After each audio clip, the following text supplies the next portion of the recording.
बापूजी ने तो माफ कर दिया है माँ, पर हो सकता है मंत्री जी माफ ना करें। वो अपनी रिपोर्ट वापस नहीं लेंगे तो माँ मुझे जेल जाना पड़ेगा। इस पैमिला का कुछ तो करना पड़ेगा। इतना दर्द दिया है इसने, इसके बदले इसको दर्द सहन करना ही पड़ेगा। ना अर्जुन, ऐसे कोई एकदम गुमसुम नहीं होता, ना ही कमरे में अकेले बैठकर रोता है। मैं जानती हूँ तू किसी से प्यार करता है, वो भी करती है।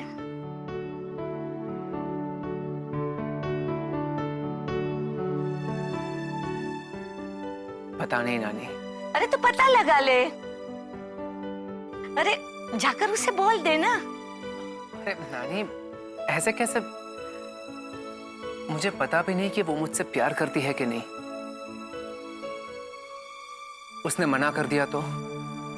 मैं मान ही नहीं सकती कि कोई लड़की तुझे मना कर दे। अच्छा, इतने कॉन्फिडेंस के साथ कैसे कह सकती है आप? क्योंकि मैं तुझे जानती हूँ। तू जो लड़की से प्यार करेगा उसे सच्चे दिल से प्यार करेगा, हमेशा खुश रखेगा उसे। अर्जुन, तू तो पूरा हस्बैंड मटेरियल है। हाँ? काश नानी ये बात आपकी तरफ वो भी समझ पाती। जरूर समझेगी वो।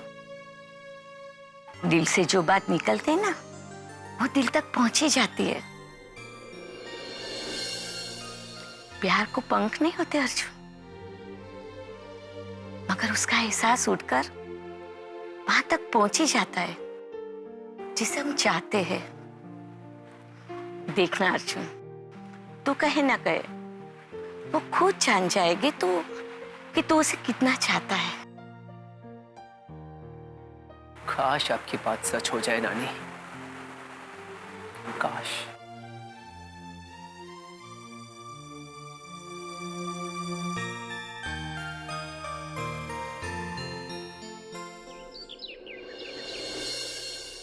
ये लो जी, मैंने आपका मनपसंद खाना बनाया है, खा लो। ये तो आपको बहुत पसंद है ना? भूख नहीं है मैंने। कोई नाराजगी है? अगर कोई है भी तो उसको खाने पे क्यों निकालना? खा लो। तेनू बोला ना एक बार भूख नहीं है, एक बार कही गल तेरे समझ में नहीं आती। जी, इतने दिनों बाद तो आपके लिए कुछ खाना बनाने का मौका मिला है। कुछ और नहीं तो मेरे प्यार की खातिर ही खा लो। कोई प्यार होता ना तो तू बापूजी के सामने इस तरह से मुझे नीचा महसूस नहीं करवाती। ठंड पै गई होगी तेरे कलेजे में, हैं? कि तेरी वजह से मुझे उन्होंने अंदर आने दिया है। आप नहीं समझोगे। एक औरत के लिए उसकी पति की इज्जत सबसे ज्यादा होती है। और मुझे ये बात सुन के कोई खुशी नहीं हुई, क्योंकि मुझे पता है कि मेरे होने से आपका वजूद नहीं है, आपके होने से मेरा वजूद है। अच्छा, वैसे तूने बड़ी ऐश की होगी, हैं? यहाँ कोई डांटने वाटने वाला तो रहा नहीं, क्यों? मुझे आपकी डांट बुरी नहीं लगती, क्योंकि मुझे पता है कि आपकी डांट में भी ना मेरे लिए प्यार है। और मैं तो चाहती हूँ कि आप मुझे सारी जिंदगी ऐसे ही डांटते रहो और मैं ऐसे आपका मनपसंद खाना बना के सारी जिंदगी आपको खिलाती रहूं। खा लो। चल दे।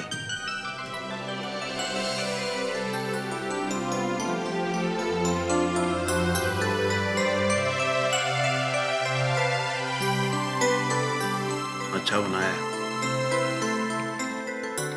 ये भी खिला। तीखा तो नहीं है? गॉड, सिर्फ 5 मिनट रह गए। इससे ज्यादा लेट हुआ ना तो इश्यू हो जाएगा। ये दिया जब भी बाथरूम में जाती है मुझे हमेशा लेट हो जाता है। प्रीत, ये महारानी देखो सो रही है। प्रीत उठ जा, बस 5 मिनट बचे हैं। आज इसको पनिशमेंट मिलने वाली है। ओए सरदार, घोड़ी बेच कर सो रही है। मैं जा रही हूँ, उठना नहीं तो फिर से सो जाएगा।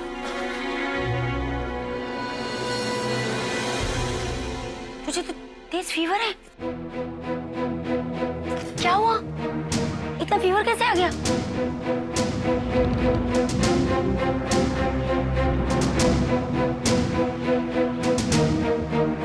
योगी जी, आई होप मंत्री जी शेरा के खिलाफ अपना केस वापस ले लेंगे। डीआईजी साहब, मंत्री जी जो भी फैसला लेंगे मुझे मंजूर है। लेकिन एक बार आप उनसे मिल लिए तो ज्यादा अच्छा रहता। डीआईजी साहब, इस मामले में न मैं उनके फैसले में कोई दखल दूंगा और न ही किसी किस्म का दबाव बनाना चाहूंगा। ये व्यक्तिगत फैसला है उनका। शेरा कोई और नहीं, आपका बेटा है। ये उसकी जिंदगी का सवाल है। जो इंसान आईसीयू में जिंदगी और मौत के बीच लड़ रहा था, वो भी किसी का बेटा था डीआईजी साहब। और एक बाप होने के नाते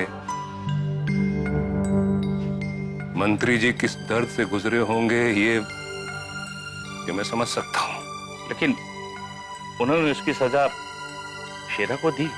तो फिर अपनी गलती का पछतावा करने के लिए उसे जेल जाना होगा।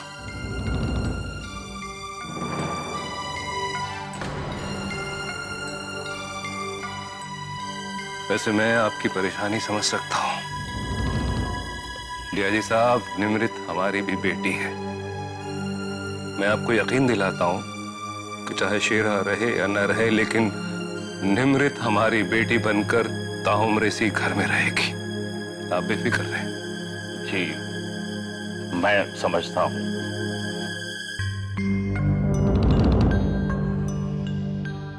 चलिए, मंत्री जी का फैसला अब उनके ऊपर ही छोड़ते हैं। आप बताइए, आप खाली शेरा की पैरवी करने आए थे या फिर कोई और भी वजह थी? जी, दरअसल यहां आने की मेरी असली वजह कुछ और थी। जी बोलिए। आज से 20 साल पहले आपके गांव से शादी के लिए भागे हुए एक जोड़े का कत्ल हो गया था।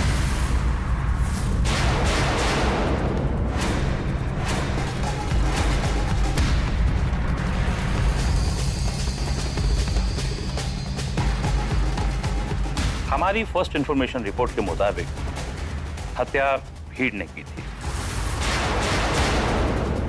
लेकिन कोई भी कल्प्रिट नहीं पकड़े जाने की वजह से पुलिस ने तहकीकात के बाद केस को बंद कर दिया था। लेकिन अब केस को रीओपन करने के ऑर्डर्स आए किसी प्रभावशाली आदमी के कारण।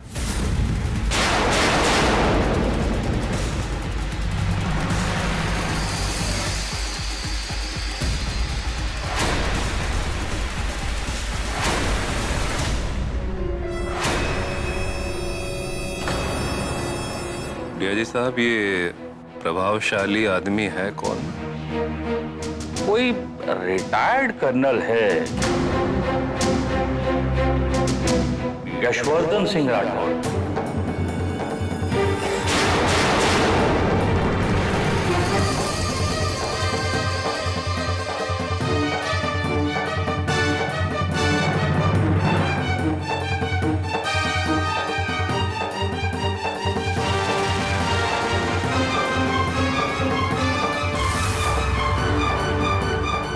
मरने वाले का नाम क्या बताया?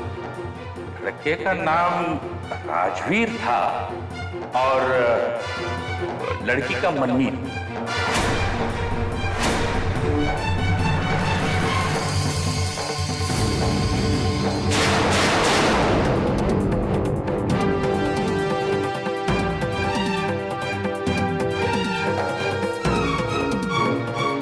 कर्नल के बेटे अर्जुन और शेरा के बीच जो कुछ हुआ, शायद उसकी वजह से कर्नल हमारे परिवार को नीचा दिखाने की कोशिश कर रहा है।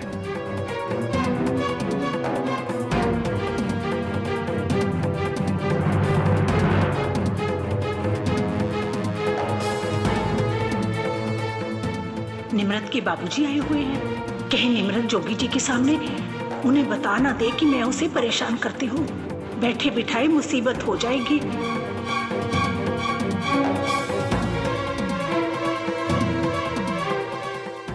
जी सत श्री अकाल। सत श्री अकाल बेटा, सत श्री अकाल। हाँ? कैसी है तू? हाँ?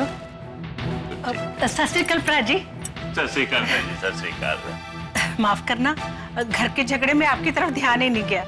अरे कैसी बात है, मैं भी तो इसी घर से जुड़ा हुआ हूँ। जी बिल्कुल।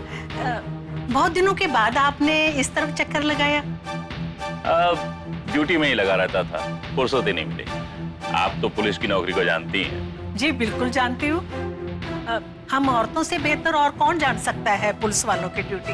हम औरतों की ड्यूटी भी तो 24 घंटे लगी रहती है। अब निमरत को ही देख लीजिए, 24 घंटे कुछ ना कुछ करती रहती है।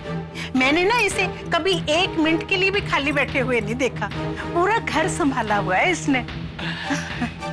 ये तो मेरी खुशनसीबी है कि निमृत से आपको कोई शिकायत नहीं। लो, मुझे निमरत से क्या शिकायत होगी जी? ये तो आपके हम बहुत एहसानमंद है जो आपने निमरत को हमें सौंपा। इसने तो मेरे पूरे घर को संभाला हुआ है। ये तो सौभाग्य है मेरा कि निमृत को आपके जैसा घर मिला।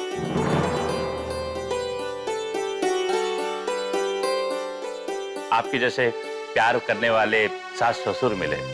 सास ससुर नहीं जी, माँ बाप।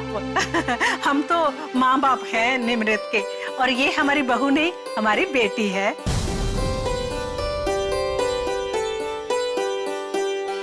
जी, मैं तो बस यही चाहता हूं कि मैं देश की सेवा करता रहूं और मेरी बेटी आप लोगों की।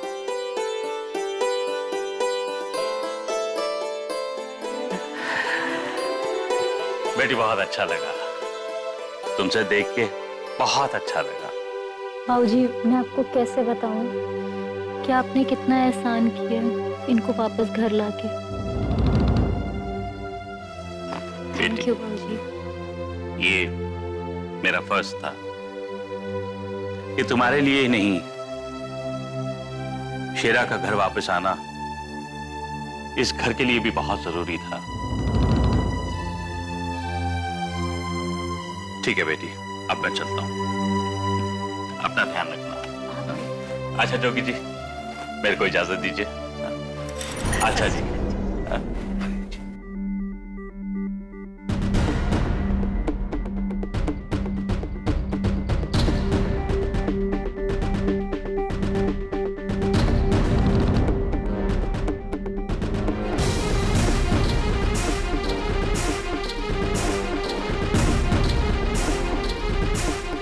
जी साहब,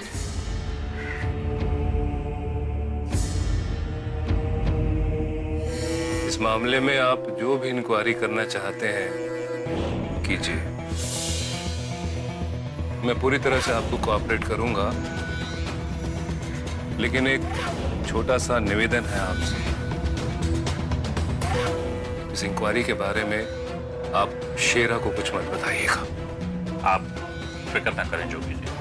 हाँ जी, मैं नहीं चाहता कि वो आवेश में आके फिर कोई गलत कदम उठाए। शेरा को इस बात की भनक भी नहीं लगी।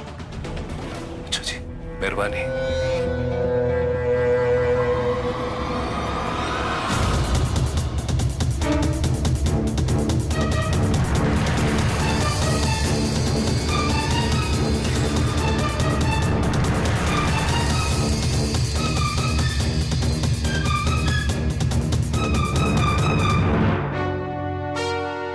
ये फौजियों का परिवार है राम सिंह। हम जब भी लड़े इंसाफ के लिए लड़े। जब तक दोषियों को सजा नहीं मिल जाती, मैं चुप बैठने वालों में से नहीं हूं।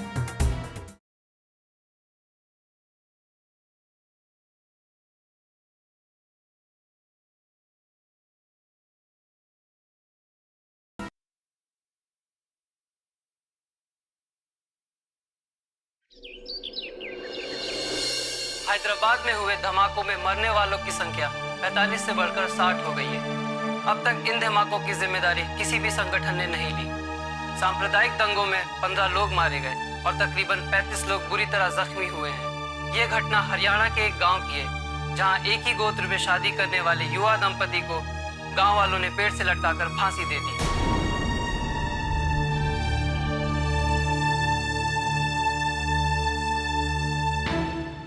ये हो क्या रहा है इस देश में? सब जगह मार काट। हम लोग अपने ही देश के लोगों के खिलाफ एक जंग लड़ रहे हैं। जिस न्यूज चैनल पर देखो बस ब्लास्ट, मर्डर और दंगों की खबरें ही दिखाते रहते हैं। मालिक, अब ये बेचारे न्यूज वाले भी क्या करेंगे? जो हो रहा है वही दिखाते हैं। मालिक, मैंने तो इसीलिए न्यूज देखना ही छोड़ दिया। लेकिन इसका मतलब ये तो नहीं है कि इससे देश के हालात बदल जाएंगे। मालिक, हालत तो नहीं सुधरेगी, लेकिन तकलीफ तो कम से कम होगी। वरना ये सब देखकर यही अफसोस होता है कि क्या यही सब देखने के लिए जिंदा हैं हम? क्या इन लोगों के लिए फौजी अपनी जान को दांव पे लगाता है? अपने परिवार को इनके बीच में छोड़कर इनकी सुरक्षा के लिए बॉर्डर पे बैठे रहते हैं। बात तो तुम सही कह रहे हो राम सिंह, लेकिन एक फौजी होने के नाते हमारा फर्ज बनता है कि हम अपने देश के बारे में सोचें। हमें अपने देश की फिक्र होनी चाहिए। आज यहां के रहने वाले लोगों की वजह से इस देश के यह हालात हैं। इस देश के रहने वाले लोग हमारे अपने हैं, उनकी सुरक्षा की ड्यूटी हमारी है। अगर एक सोल्जर ही ऐसा सोचने लगेगा तो इस देश का क्या होगा राम सिंह? मालिक, आप कह तो बिल्कुल सही है, लेकिन अब लेकिन छोड़ो राम सिंह, एक अच्छी सी चाय पिला। जी मालिक।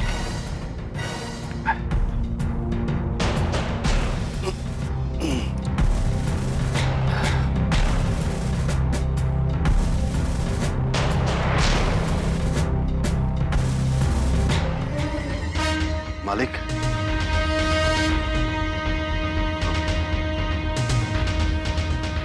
बहुत दिनों से आपसे एक सवाल करना चाह रहे थे, लेकिन हिम्मत नहीं हो रही थी। पूछो राम सिंह, क्या पूछना चाहते?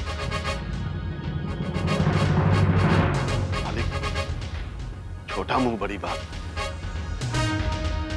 हालांकि मेरी हैसियत ऐसी नहीं कि मैं आपके फैसले पर सवाल जवाब उठाऊं कि साफ साफ कहो राम सिंह, क्या कहना चाहते?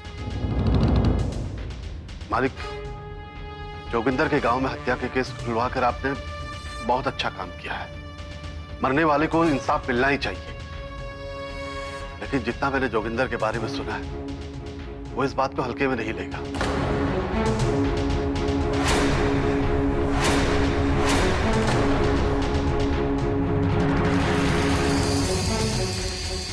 मालिक, वो आपसे पर्सनल दुश्मनी ना बना ले। जोगिंदर मेरे साथ दुश्मनी बनाए या चाहे जो करे राम सिंह, आई डैम केयर। मैं बस वही कर रहा हूं जो मेरी कॉन्शियस मुझसे कह रही है। That's all. मालिक, आप उसके बेटे शेरा को जानते हैं, वो एक नंबर का बदमाश है। राम सिंह, तुम्हें पता है हम लोग जो ये न्यूज चैनल्स पर देखते हैं वो क्यों होता है? क्योंकि कुछ लोगों की बदमाशी और नालायकी बाकी लोग नजरअंदाज कर देते हैं। इसीलिए आज देश के ऐसे हालात हैं। एक फौजी होने के नाते हमें सिर्फ बॉर्डर पर नहीं राम सिंह, बल्कि देश के कुछ लोगों के खिलाफ भी जंग लड़नी पड़ती है। मैंने जोगिंदर के खिलाफ जंग छेड़ दी। अब चाहे शेरा आए या शेरा का बाप, मैं पीछे हटने वाला नहीं। मालिक, एक बार फिर से सोच लेते तो। मैं जब भी कोई फैसला करता हूं राम सिंह, बहुत सोच समझ कर करता हूं। दोबारा सोचने की जरूरत नहीं पड़ती है मुझे। तुम शायद बूढ़े हो गए हो राम सिंह, डर लगता है? नहीं मालिक, मुझे कोई डर नहीं लगता। मुझे डर सिर्फ इस परिवार के लिए लगता है कि कहीं इस परिवार में कोई आंच ना आ जाए। ये फौजियों का परिवार है राम सिंह, इस पर कभी भी कोई आंच नहीं आ सकती। हम जब भी लड़े इंसाफ के लिए लड़े, और आज भी इंसाफ के लिए ही लड़ रहे हैं। और जब तक दोषियों को सजा नहीं मिल जाती, मैं चुप बैठने वालों में से नहीं हूं। मालिक, मैं भी आपके साथ हूं, हमेशा। That's good.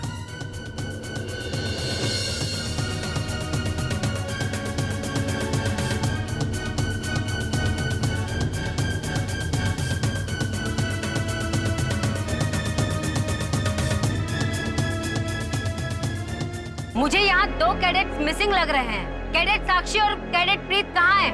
मैम, सुबह जब हम लोग ट्रेनिंग के लिए निकले तो वो दोनों सो रही थी। What?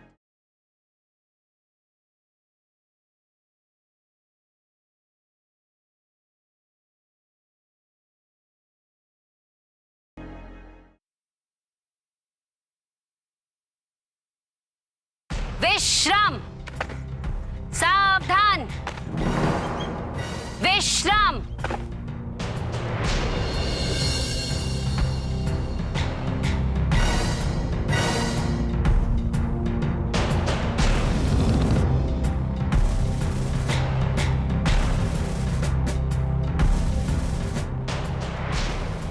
मुझे यहाँ 2 कैडेट्स मिसिंग लग रहे हैं। कैडेट साक्षी और कैडेट प्रीत कहाँ हैं?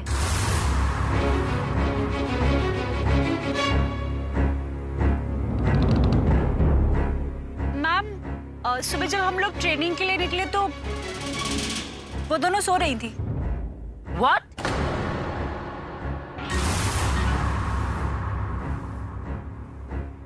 मजाक समझ के रखा है क्या इन्होंने इस ट्रेनिंग को? This kind of indiscipline will not be tolerated. Cadet Sakshi और कैडेट प्रीत के बडीज कौन-कौन हैं?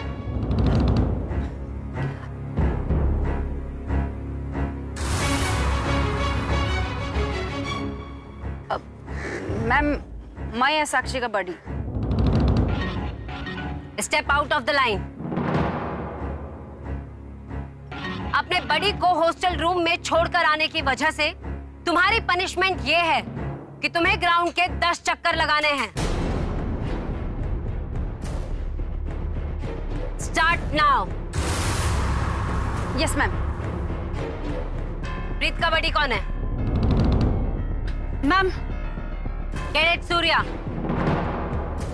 तुम इसी वक्त हॉस्टल रूम में जाओ और उन दोनों को यहाँ बुला कर लाओ। Yes ma'am. Cadet Surya. Yes ma'am. आपके पास सिर्फ 7 मिनट है। अगर 7 मिनट में आप वापस ग्राउंड में नहीं पहुंची तो आपकी पनिशमेंट होगी बैकपैक में 30 किलो वजन डालकर इस ग्राउंड के 20 चक्कर लगाना।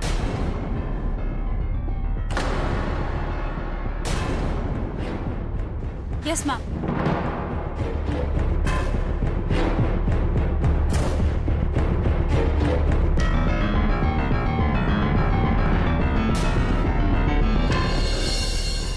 वैसे अगर तुम लोगों से ये टफ ट्रेनिंग होती नहीं है तो यहाँ किसने भेजा है तुम लोगों को? हाँ,